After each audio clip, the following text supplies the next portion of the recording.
Hi guys, it's Dr. Pam and I'm here with this week's burning question.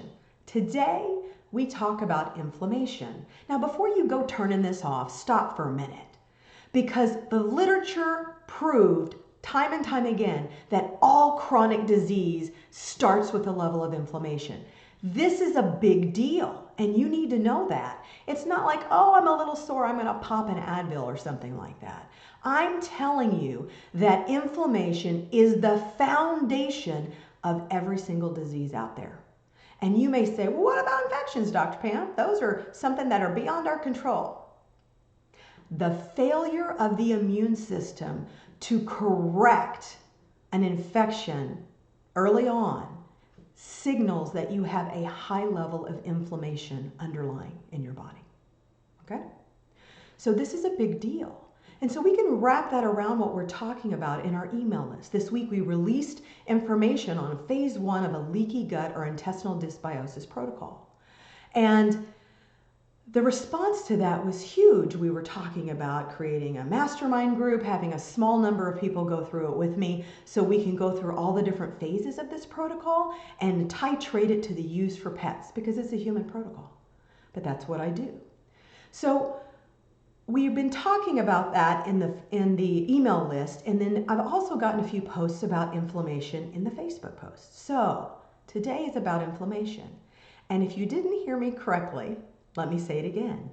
Inflammation is the foundation of every single disease in the body.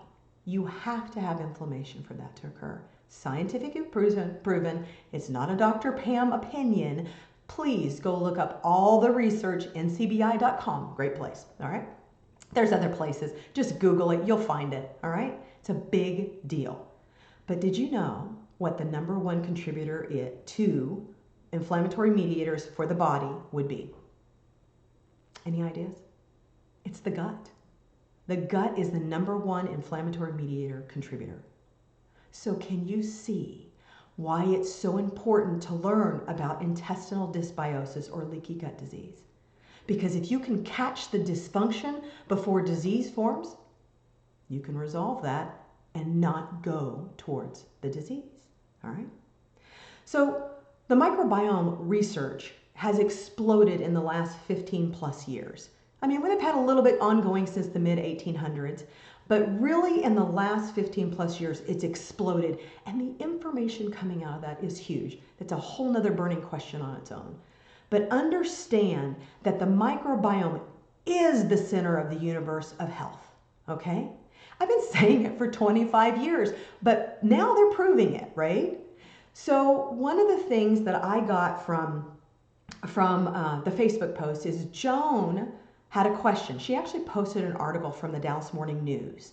And that article is talking about the war on cancer. And their resolution for the war on cancer is to give preemptively an aspirin a day, a baby aspirin a day, to quell the inflammation. And she asked what my opinion was. So Joan, are you listening? Yeah, don't do that. Don't do that for 2 reasons. #1, the level of inflammation that's occurring in the body of a dog that has a disease, like cancer or all that, is huge. It's like, and the use of an aspirin has little bitty effects. Yes, it'll inhibit some chemical mediators, yada, yada, yada. I can give you the science behind that. But its effect is not going to be enough to quell the inflammatory mediators being released, okay? Secondly, do you know what a nonsteroidal does to the gut? Long-term use of nonsteroidals basically wreck the protective mechanisms of the gut. And you know, we talked about the intestinal dysbiosis. It actually promotes that. So if you start out your puppy that the breeder's telling you, give a little aspirin because you've got a golden and we're worried about cancer, well, expect that you're going to get it. Because ultimately, all the aspirin's going to do is give you a short-term effect, but long-term, more intestinal dysbiosis, larger amount of inflammatory mediators, better environment for disease to form. So Joan, no, okay? The thing that I want you guys to understand is you got to face this. If you live in a westernized society, US or any other country that uses the kind of techniques and foods and stuff that we do, You've got leaky gut. Your dog and cat have leaky gut. All of us have leaky gut. It's the degree to which you have it that is different, okay? Some people have better diets, some people don't. And here's the big thing. A lot of people go, yeah, well, I feed my dog raw food, so I have a get out of jail free card.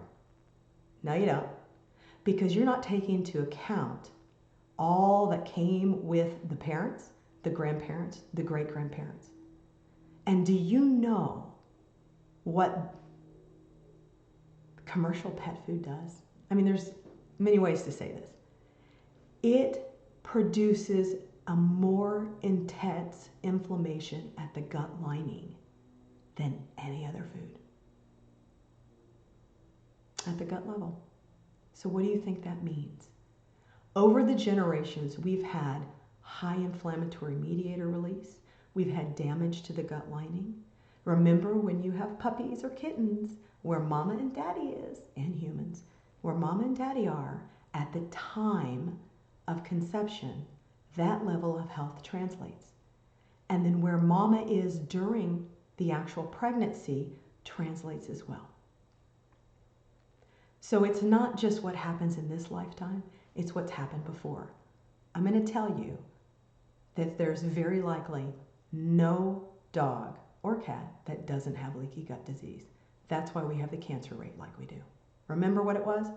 1 in 1.65 dogs and 1 in 3 cats. That's the cancer rate. So anyway, next week we're going to talk a little bit more about this leaky gut thing. I'll talk to you soon. Take care. Bye-bye.